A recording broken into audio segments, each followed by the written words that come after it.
Boleh saya komentar sedikit?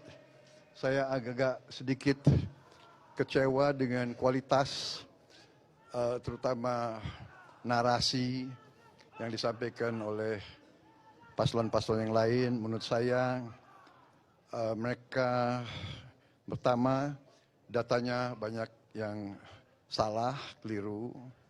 Kedua, masalah pertahanan ini mau dipakai sebagai bahan mencari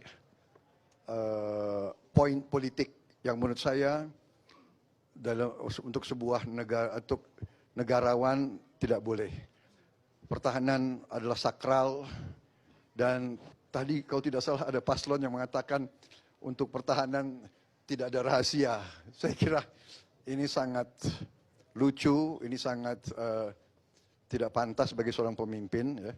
Justru masalah pertahanan, keamanan itu syarat dengan hal-hal rahasia. Dan yang aneh adalah baik paslon 1, partai-partai pengusungnya kan PKB, Nasdem, dan PKS. Kemudian pengusung untuk paslon 3 adalah PDIP. Dan P3, mereka semuanya ada dalam Komisi 1 DPR.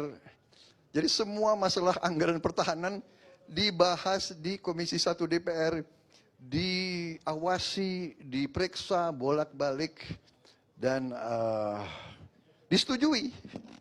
Jadi mereka setujui. Jadi aneh. Jadi saya kira ini ini adalah teknik-teknik politik ingin mencari angka. Itu saya sampaikan. Yang pertama, kalau kita tujuannya mengabdi, kita harus memberi data yang benar. Jangan menyesatkan rakyat. Dan jangan provokasi dan jangan menghasut. Kedua, kita harus negarawan. Keselamatan bangsa di atas semua.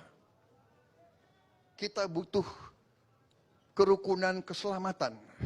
Jangan karena ambisi ingin jadi presiden, ingin jadi wakil presiden, seenaknya bicara. Ya, ini saya kira tidak pantas. Saya, ya terus terang aja saya agak kecewa. Tapi sudahlah, tidak apa-apa. Saya percaya dengan rakyat, kami di depan rakyat, rakyat yang punya akal, rakyat punya hati, rakyat yang akan menilai. Ya, saya kira demikian. Mengenai Palestina kita tegas, kita mendukung. Presiden sudah memberi petunjuk kepada saya. Setiap saat PBB minta, kita siap mengirim pasukan perdamaian. Kita siap mengirim kapal rumah sakit. Dan kita terus sampai sekarang pun melakukan kontak sama Mesir, kontak sama negara-negara yang berkepentingan di daerah situ.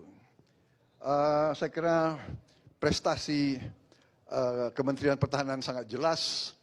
Di bawah kepemimpinan saya, industri pertahanan kita dalam negeri mendapat kontrak paling besar selama sejarah Republik Indonesia. Ya, mendekati 11 miliar dolar. Kemudian industri pertahanan juga mulai mendapat laba yang juga cukup terbesar di Republik ini. Kita punya terobosan-terobosan banyak. Kita membangun kita bangun 24 rumah sakit, 25 rumah sakit di seluruh Indonesia dalam kurun waktu masa kepemimpinan saya. Kemudian kita membangun 4 fakultas di bidang sains, teknologi, engineering, matematika, fisika, kimia, biologi. Kita punya terobosan-terobosan di bidang air, juga di bidang perbenihan, kemudian juga nanti di bidang inovasi pemukiman murah untuk rakyat kita. Jadi banyak sekali prestasi kita, dan masalah barang-barang bekas itu saya kira juga menyesatkan. Alat-alat perang itu usianya rata-rata 30 tahun. Yang penting adalah usia pakai, flying hours, sailing hours, dan tentunya kita ingin yang terbaik, kita ingin termodern, tapi kenyataannya kadang-kadang kita perlu untuk memiliki alat-alat menutupi kekurangan sekarang. Saya kira intinya itu yang ingin saya sampaikan.